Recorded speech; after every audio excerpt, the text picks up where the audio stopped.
Long before highways connected every mountain town and modern supermarkets reached even the most remote communities, families throughout Appalachia relied on simple recipes passed down from one generation to the next. Life in the mountains was rarely easy.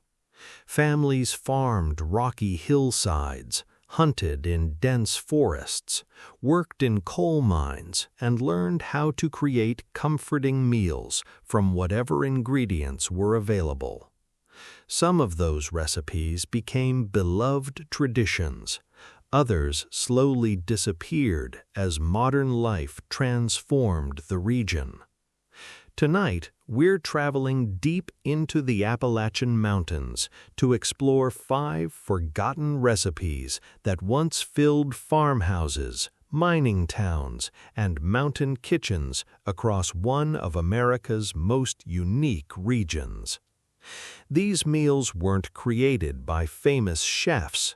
They were created by hardworking people who knew how to make the most of simple ingredients, and together they tell the story of Appalachian life itself.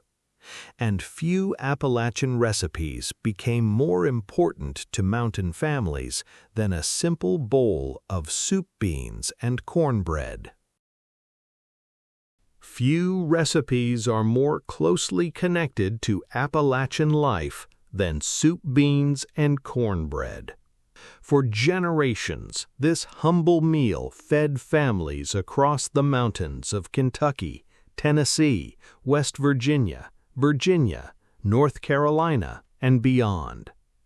Unlike many modern dishes, soup beans and cornbread wasn't created to impress anyone. It was created to help families survive. Life in Appalachia was often difficult. The mountains were beautiful, but they could also be unforgiving. Many farms occupied steep hillsides where growing crops was challenging. Roads were rough, travel was difficult, and money was often scarce. Because of this, families learned how to rely on inexpensive ingredients that could be stored for long periods of time. Beans became one of the most important foods in the region. A sack of dried beans could feed a family for weeks. Combined with a little salt pork or bacon, they created a meal rich in flavor and nutrition. Cornbread played an equally important role. Corn grew well in many parts of Appalachia and became one of the region's most reliable crops. Together, beans and cornbread formed a meal that was affordable, filling, and capable of sustaining people through long days of hard work. The smell became familiar throughout mountain communities. A pot of beans simmering slowly on the stove, fresh cornbread baking in cast-iron skillets, wood smoke drifting from chimneys on cool evenings. For many families, that smell meant comfort. It meant home. Soup beans and cornbread became especially important during difficult times. The Great Depression, economic downturns, coal mining layoffs, harsh winters. Through it all, the recipe remained. Simple ingredients transformed into something satisfying and dependable.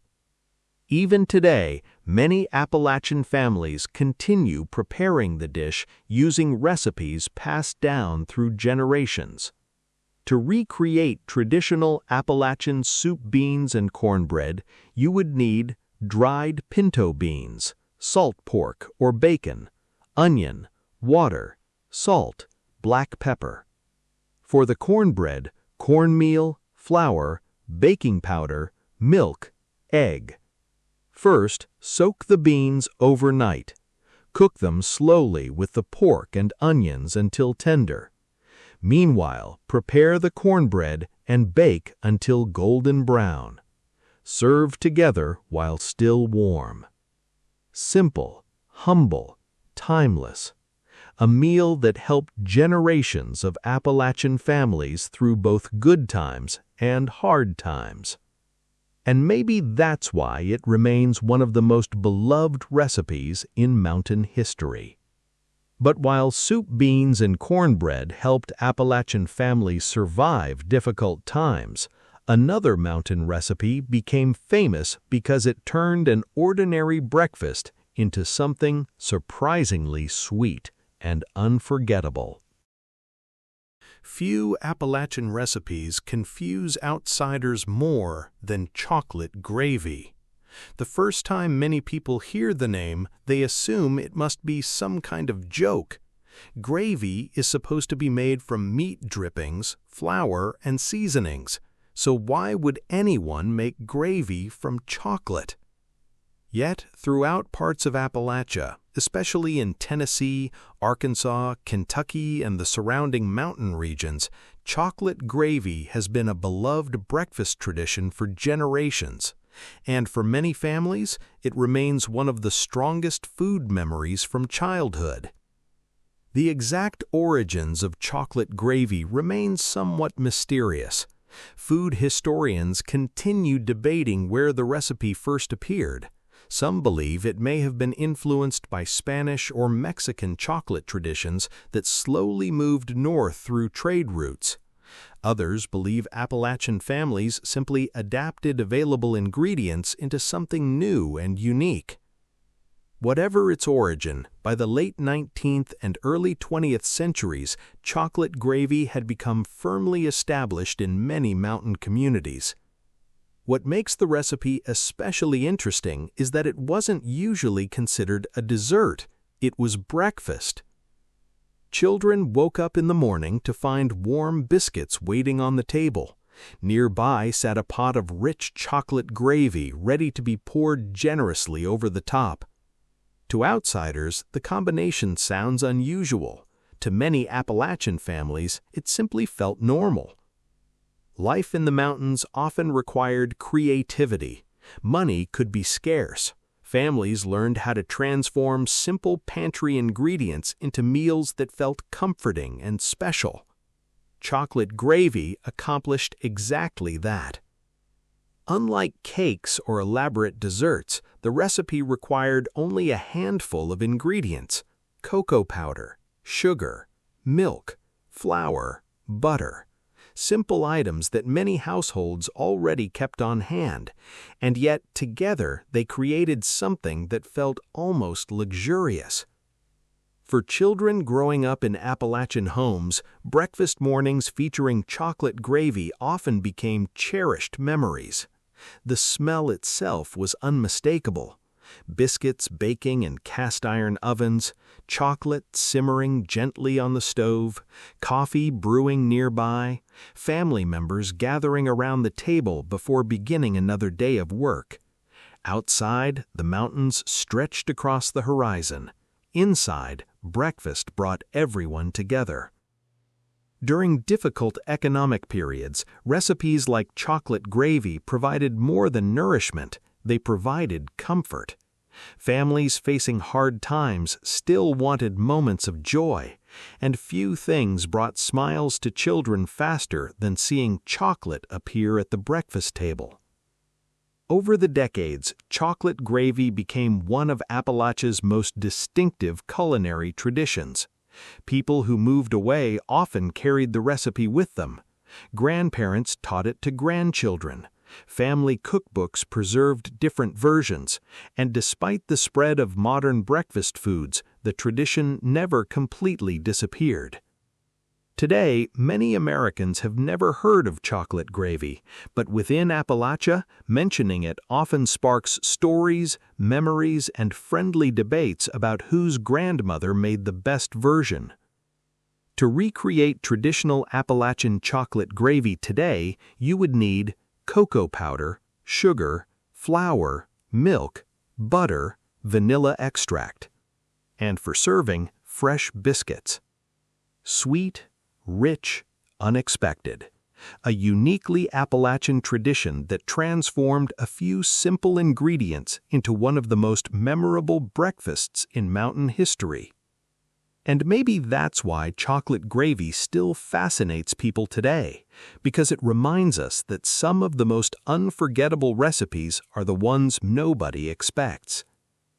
But while chocolate gravy made breakfast unforgettable for generations of mountain children, another Appalachian recipe became famous because it transformed one of the region's most abundant fruits into a warm and comforting treat enjoyed throughout the year. Few recipes feel more like autumn in Appalachia than fried apples. Long before supermarkets stocked fresh fruit year-round, Appalachian families depended heavily on seasonal harvests. And among all the fruits grown throughout the mountain region, none became more important than apples. Apple trees thrived across Appalachia. From the hills of Kentucky and Tennessee to the valleys of Virginia and North Carolina, orchards became a familiar part of the landscape. Many families planted trees that would provide fruit for generations. The harvest wasn't simply a farming activity. It was an important event that helped determine how much food a family would have available during the coming winter. Life in the mountains required preparation. Winters could be long and harsh. Roads sometimes became difficult to travel, and families often relied on preserved food to carry them through the coldest months of the year. Apples became one of the most valuable crops because they could be used in countless ways. Some were eaten fresh, others became cider. Some were dried for storage, and many found their way into one of Appalachia's most beloved comfort foods, fried apples. Despite the name, the dish wasn't deep-fried. Instead, apples were slowly cooked in butter, sugar, and spices until they became soft, rich, and deeply flavorful. The recipe transformed a simple fruit into something that could accompany breakfast, dinner, or dessert. For many families, fried apples appeared regularly throughout the fall and winter months. The smell became part of everyday life. Fresh apples cooking slowly on the stove, cinnamon filling the kitchen, wood fires crackling nearby while cold mountain winds blew outside. The aroma alone could make a house feel warmer. Children often returned home from school or farm chores to find the dish waiting on the stove. Adults served it beside biscuits, ham, pork chops, pancakes, or simply by itself. Its versatility helped make it a staple throughout the region. Like many Appalachian recipes, fried apples reflected the values of mountain communities. Nothing was wasted. Simple ingredients were treated with care, and families learned how to create comforting meals from what was available around them. The dish also became closely associated with family memories. Many people who grew up in Appalachia still remember grandparents preparing fried apples in cast-iron skillets. Recipes were rarely written down. Instead, they were taught through observation. One generation watched the next. A little more butter, a little less sugar, a pinch of cinnamon added from memory rather than measurement. Those small details became part of family traditions. Even today, fried apples remain popular throughout the Appalachian region. Restaurants, diners, and family kitchens continue serving versions of the dish. But for many people, the homemade versions still hold a special place in their hearts because they represent something larger than food. They represent home. To recreate traditional Appalachian fried apples today, you would need apples, butter, brown sugar, cinnamon, nutmeg, optional. First, peel and slice the apples into even pieces. Melt the butter inside a large skillet. Add the apples, sugar, and spices before cooking slowly over medium heat. Stir occasionally until the apples become tender and lightly caramelized. Serve warm. Some families enjoy them with biscuits. Others serve them alongside breakfast meats or as a dessert. Sweet, warm, comforting. a mountain classic that transformed one of Appalachia's most important harvests into a dish enjoyed by generations. And maybe that's why fried apples still feel timeless today, because every spoonful carries the flavors of autumn orchards, family kitchens, and the simple traditions that helped shape life in the Appalachian Mountains. But while fried apples helped Appalachian families make the most of their harvests, another dessert became so closely tied to mountain celebrations that entire communities once came together to help create it.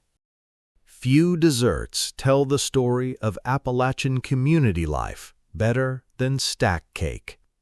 Unlike many modern desserts that can be purchased at any grocery store, stack cake was once deeply connected to some of the most important celebrations in mountain life. Most famously, weddings. For generations throughout Appalachia, weddings were not simply family events, they were community events. Neighbors traveled long distances across mountain roads to attend. Families spent days preparing food. Musicians played traditional songs. Children ran through fields and farmyards, and entire communities gathered to celebrate together. In a region where money was often limited, people learned how to contribute whatever they could. Some brought vegetables, some brought meat, others brought baked goods. And from that tradition emerged one of Appalachia's most unique desserts, the stack cake. According to Appalachian folklore, wedding guests often arrived carrying individual cake layers.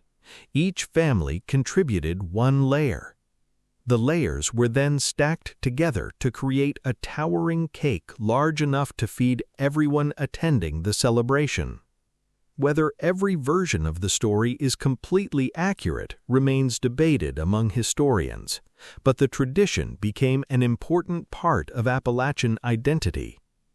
And over time, stack cake became one of the region's most beloved desserts. Unlike modern cakes covered in elaborate frosting, traditional stack cakes were relatively simple.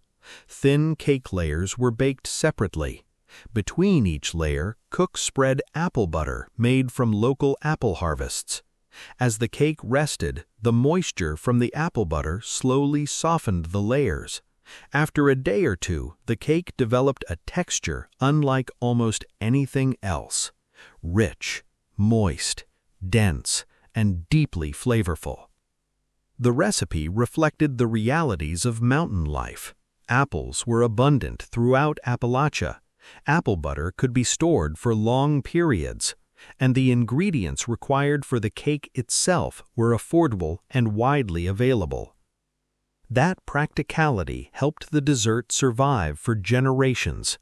The smell became familiar during holidays, reunions, church gatherings, and weddings. Freshly baked cake layers cooling on tables, apple butter being spread carefully between each layer. Relatives sharing stories while preparations continued late into the evening. For many Appalachian families, stack cake became associated with some of life's happiest moments. One reason the dessert remains so special is that it represents cooperation. Unlike recipes created by a single person, stack cake became a symbol of community. Everyone contributed something, everyone helped, and everyone shared the final result. Those values were important throughout Appalachia. Mountain communities often depended on neighbors. People helped build barns, harvest crops, repair homes, and celebrate milestones together. Stack cake reflected that same spirit. Even today, many families continue baking versions of the dessert throughout Kentucky, Tennessee, Virginia, and other parts of Appalachia. Some recipes use more layers, some add spices, others experiment with fillings, but the connection to mountain traditions remains. To recreate traditional Appalachian stack cake today, you would need, for the cake, flour, brown sugar, butter, eggs, molasses, baking soda, cinnamon, ginger. For the filling, apple butter. First, prepare the cake batter and divide it into several thin layers. Bake each layer separately until lightly golden. Allow them to cool completely before spreading apple butter between every layer. Carefully stack the layers one on top of another. Wrap the cake and allow it to rest for at least a day. This resting period allows the apple butter to soften the layers and create the texture that makes stack cake famous. Serve in generous slices alongside coffee or tea. Sweet, rich, historic. A uniquely Appalachian dessert that tells the story of weddings, celebrations, and communities built on cooperation. And maybe that's why stack cake still feels timeless today, because every layer represents something larger than a recipe. It represents neighbors helping neighbors and families coming together to celebrate life's most important moments.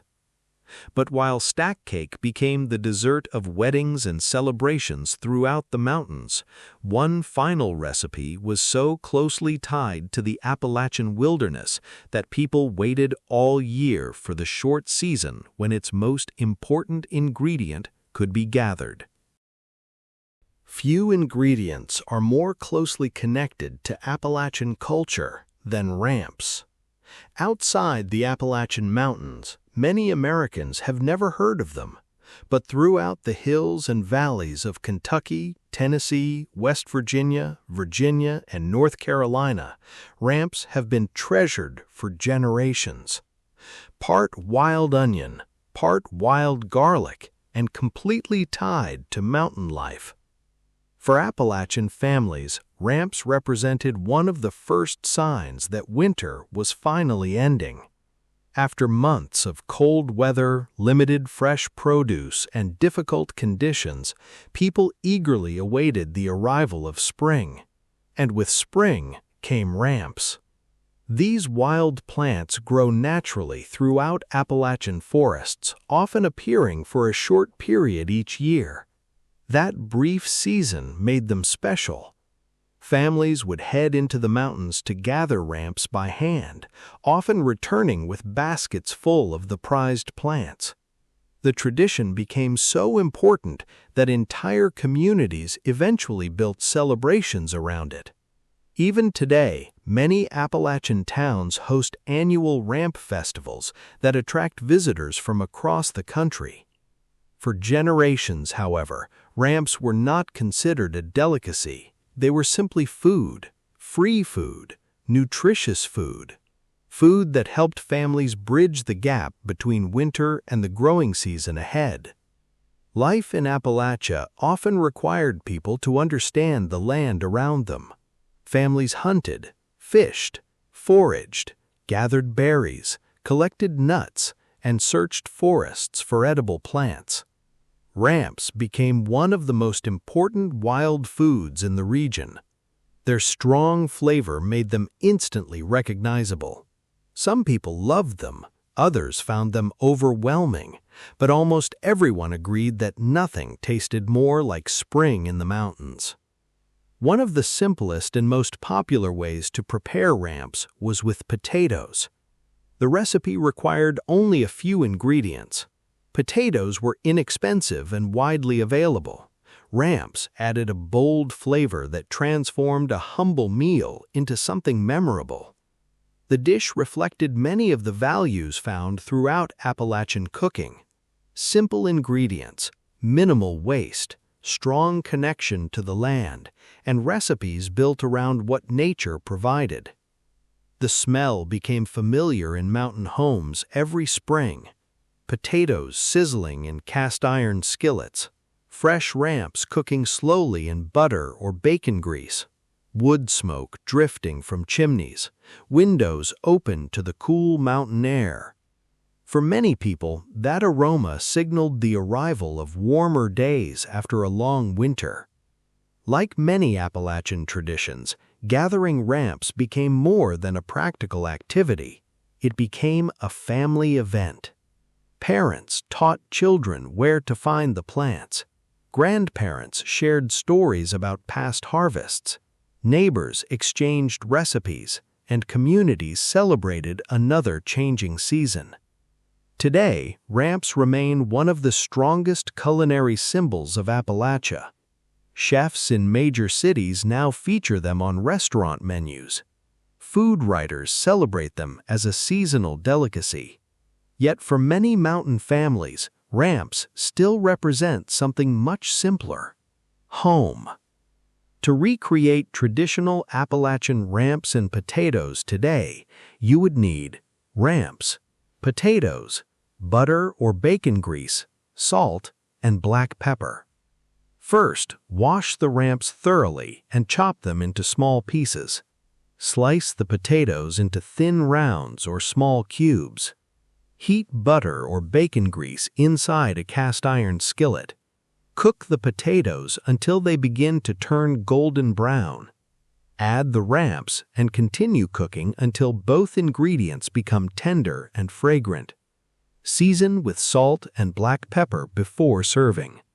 Simple, earthy, unforgettable. A classic Appalachian springtime meal that connected generations of mountain families to the forests surrounding their homes.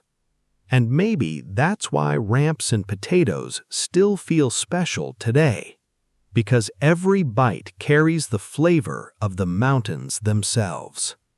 Many of these Appalachian recipes were never intended to become famous.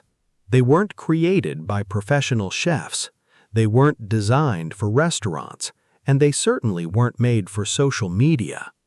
They were created by families living in the mountains, families who learned how to survive harsh winters, difficult economic times, and the challenges of life far from big cities.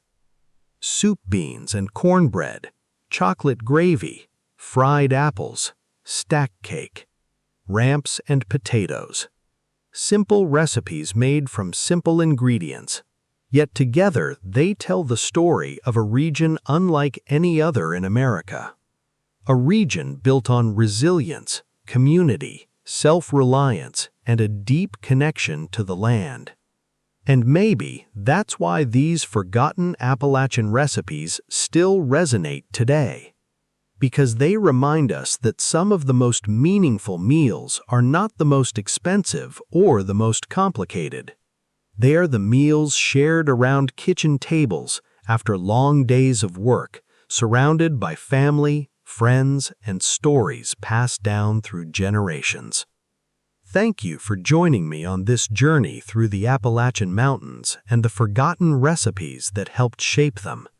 And until next time, take care. Stay curious, and keep exploring the stories hidden inside the foods of the past.